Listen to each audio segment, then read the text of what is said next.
October is Disability History Month, an annual invitation to reflect on the history of the disability justice movement and to celebrate the achievement of people with disabilities. According to statistics from the US government, at least 61 million adults in the US live with a disability. That's 26% of the adult population, and another 3 million children are disabled. These numbers include physical disabilities, mental health conditions, neurodiversity, and more, and no doubt the actual numbers are higher because of various undiagnosed or hidden disabilities. A few years ago, I preached a sermon on the 25th anniversary of the Americans with Disabilities Act, often abbreviated as the ADA. If you're interested in some of that story that we explored and shared there that led up to the passage of the ADA in 1990, I recommend this book published by our own Beacon Press, A Disability History of the U.S., which retells the story of the U.S. from a disabled perspective. The New York Times hailed the ADA as the most sweeping anti-discrimination measure since the Civil Rights Act of 1964. And signs of the ADA's impact have long been ubiquitous. More ramps for wheelchair access, more frequent inclusion of sign language interpreters at large gatherings, and many other reasonable accommodations, even as there remains so much more to do to truly have equitable access for all. Before the ADA, many people viewed disability through what is sometimes called an impairment model, which essentially presumed you just shouldn't expect equality. If you can't do certain things to operate effectively in the world, then that's your fault. I mean, that was harshly phrased that way. In the wake of the ADA, it's difficult to overemphasize the significance of the paradigm shift of increasing numbers of people just accepting the basic fact that equal rights are needed for disabled people. After the ADA, disability was redefined in terms of not impairment, but in the struggle for equality and the struggle for social justice for all. I'll also give just a brief shout out to another Disability History Sunday service we did a few years ago, inspired by the documentary Crip Camp. How many of you have seen this? Okay, that's quite a few of you. If you haven't, I'm really serious, go home this afternoon or this evening and watch this documentary. It's truly that profound and moving. It's powerful on so many levels and one of the most inspiring and accessible introductions to how the ADA came to be. So we spent some time in previous years exploring again some of how the ADA came to be accomplished, and we'll explore various aspects of disability history in the future. But for this Sunday in Disability History Month, I want to shift our focus forward to kind of what's happened since the ADA in recent years. And this sermon was inspired by another book, again published by our own Beacon Press. You've heard me say before, you could do a lot worse than just reading books published by Beacon Press. They're really doing incredible stuff all the time. I'm so proud of them. It's titled Disability Pride, Dispatches from a Post-ADA World by Ben Matlin. He's an accomplished journalist who was born with spinal muscular atrophy and is a lifelong wheelchair user. In 2009, as the 20th anniversary of the ADA was approaching, the disability activist and scholar Rebecca Conley is the one who coined the term ADA generation. In the words of one disability rights activist, we, the young folks in the disability rights movement, we are called the ADA generation because we grew up with the rights that older disabled people fought for and won. We, for the most part, or at least a higher proportion, were allowed in school. We're allowed in public. And many of us labeled the ADA generation have been given opportunities. And now what we do with these opportunities is going to define the future of our movement and community. Let me give you just a few prominent examples, and keep in mind that here in the US, we have a history of so-called ugly laws that literally made it illegal in various parts of the country for a visibly disabled person to be seen in public. You could be fined, you could be imprisoned. That terrible history makes it all the more significant that so many members of the ADA generation are out and proud about their disability. One of the many examples, you can go on social media and search for #DisabledAndCute. #disabled fashion, #disability is diversity, and many more. One landmark change along those lines was in 2018 when Julian Mercado was hired as a model for a billboard in Times Square in the middle of New York City. Some of you may have seen this recent, I haven't watched it, but there's this recent Netflix series about these supermodels that are, so you can think of like, what is a supermodel supposed to look like, right? To be on a, so the caption at the top read, "Too defiant," and the "too" is struck out, leaving only defiant, and underneath, and if any of you can read that, let me know, because I'm impressed with your vision. It says, "I see things differently, that's all." So here's Mercado posing in front of her billboard. She was born with muscular dystrophy and describes herself as a Latinx model who is queer AF and happens to have a disability. In more recent years, she was on the cover of Teen Vogue, on the runway for Fashion Week, and has been in various television shows. Her career was simply unimaginable for many previous generations and has opened the door for a growing number of disabled models who are redefining what that can look like. On a more down-to-earth level, Melissa Blake is a beautiful example of a disability justice activist who just started posting a selfie of herself online each day. Reflecting on this experience, she said, "With each selfie, I feel more comfortable in my own body, and I've discovered a freedom I'd never felt before as a disabled woman. I posted selfies to unapologetically take up space and be seen. It's a way of taking back my power. People actually need to see disabled people." Now at close to 4,000 posts and more than 230,000 followers, if you can read the small print, you'll see that part of how she describes herself is op-ed queen, sassy redhead, and down-home Carrie Bradshaw. Have any of you seen the Netflix show Special? Any? Okay. So it's a coming-of-age show about a 20-something gay man with cerebral palsy, written by and starring a gay man who has cerebral palsy. So, that whole nothing about us without us, right? He's writing out of his own experience.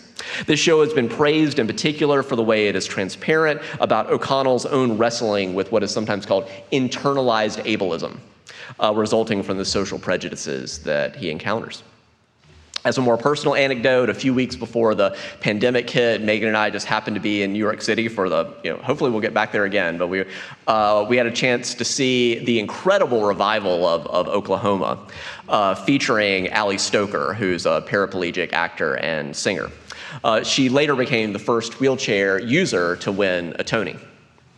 As an important backstory to her success, she was also the first actor in a wheelchair to graduate from New York University's prestigious Tisch School for the Arts.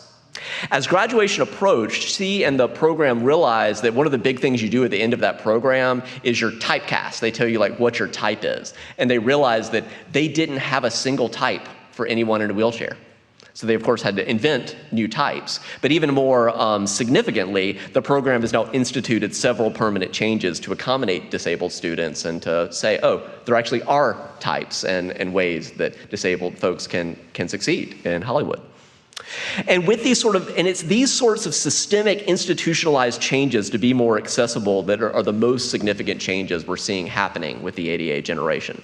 Before the ADA, many people in our society, either consciously or unconsciously, tended to view disability through a deficit model, which defines certain people as less than based on physical or cognitive differences. After the ADA, the disability justice movement has increasingly challenged us that it's not the people with disabilities who are the problem. It's a society that is ill-suited and unnecessarily closed off. That's the problem. This emerging worldview is sometimes called a social model of disability. That shift in framework is profound. Is the problem with the person in the wheelchair, or is the problem the society who has failed to design buildings and sidewalks and streets that are accessible to all people? Is the problem people who have hearing loss or deafness, or is the problem society's failure to be accessible to deaf folks? Are the people with mental health the problem, or is the problem a society that underfunds mental health and is structured in such a way that gives people mental health problems and exacerbates mental health problems? Before the ADA, disability was often viewed almost exclusively in a negative way and as a medical problem. Now, for many people, disability has positive cultural identity aspects, and it's something around which one can build community, advocate for equality, and work for social justice. Indeed, thousands of people gather annually, in recent years in New York City on the anniversary of the ADA each July for a Disability Pride Parade. And the whole month of July is often called Disability Awareness Month or Disability Pride Month. But it's also become clear in the more than 3 decades since the ADA that landmark bill of 1990, that was just a beginning. It wasn't an endpoint. Although the ADA has helped give significant increases in equality and equity and accessibility, I just want to give a few recent examples of the ongoing struggle for disability justice. Title I of the ADA focuses on employment discrimination. And just a few years ago, so this is 2019, just down the road in Rockville, Maryland, a woman was fired from her job when she shared with her employer that her doctor had given her a pregnancy-related lifting restriction. So it's not even going to be for that long, right? She was fired for that. She filed a complaint with the EEOC, the U.S. government's Equal Employment Opportunity Commission, and as a result, the company agreed to rehire her, pay her $40,000 for lost wages and damages, train its staff in relevant non-discrimination policies. But all of that could have been avoided if she'd just been given a reasonable accommodation. But this case also exposes, what happened to her for being pregnant, which they didn't know was going to happen when they hired her, is the same reason why many disabled people can't get hired in the first place. If we shift to the Title II of the ADA, which is the fair and equal discrimination in public accommodations and commercial facilities, there's a huge list of complaints about New York City in particular around sidewalk and subway access. Parallel problems in cities and counties across the country. If you go around downtown Frederick, right? Beautiful and historic, but not always the easiest for accessibility. In New York, there is a plan to bring in place significant greater compliance around subway accessibility by 2024, so that's pretty soon, and around sidewalk accessibility by 2034. But again, keep in mind, all of this should have been done after 1990, right? That's the struggle. Title III bars discrimination in public accommodations and commercial facilities. Think, how steep is the ramp? How wide is the doorway? How available is the elevator? In recent years, there were more than 10,000 Title III this is just like 1 year, 10,000 suits filed, because again, the compliance is not yet there fully. So the struggle continues to turn our dreams of disability justice into deeds. Along those lines, I'll underscore that if there's the most significant thing that has helped the ADA generation become more experience accessibility, it's the internet.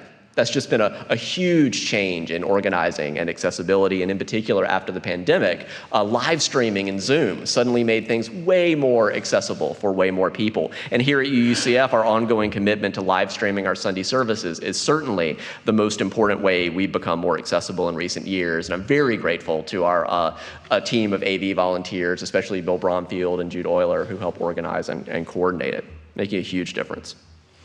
Because of the significant percentage of Frederick County people who are deaf, we're also interested in becoming more deaf accessible and likely hiring an ASL interpreter. So thank you to Carter for signing during the musical meditation, to Sasha for volunteering to interpret this service. And again, as I said at the beginning, if you do have a particular knowledge around ASL, connections, interest in deaf accessibility, please do email me in the next day or so or week. I'll probably also email the congregation, and that we want to put together a deaf accessibility team to make a recommendation to the UUCF board.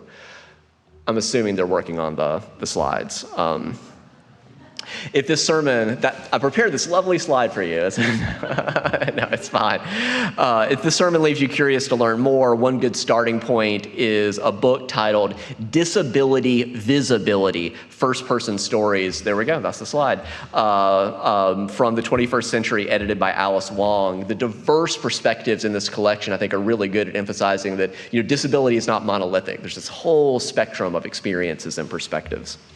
Another accessible starting point is a book titled Demystifying Disability, What to Know, What to Say, and How to Be an Ally by Emily Landau, who has multiple disabilities, including physical, hearing, and mental. She uses a wheelchair, but in her words, don't tell me that I'm confined or bound to my wheelchair. My wheelchair enables me to move. That sort of reframing can make all the difference in disability justice. And regarding her short, user-friendly book, she writes, this book might be for you if any of the following resonates with you in particular. Have you ever tried to talk about disability and found yourself flustered over what words to use? This book can help. Have you ever shushed your kid for asking what's wrong with a person who has a disability? This book can help you with that. Have you ever shared a news story about a disabled person on social media because it made you feel warm and fuzzy after reading it? Or have you ever compared yourself to someone with a disability to make yourself feel better? And she goes on. But she writes, if your response was yes to any of these, or you kind of know it in your heart, she says, don't stress. I'm not here to judge. Consider this book a safe space to learn and to find answers to certain questions you may have, or may not even know you should be asking, or aren't sure how to ask. I'll limit myself for now to just one final example that she shares about how language and thinking around disability are continuing to change and evolve.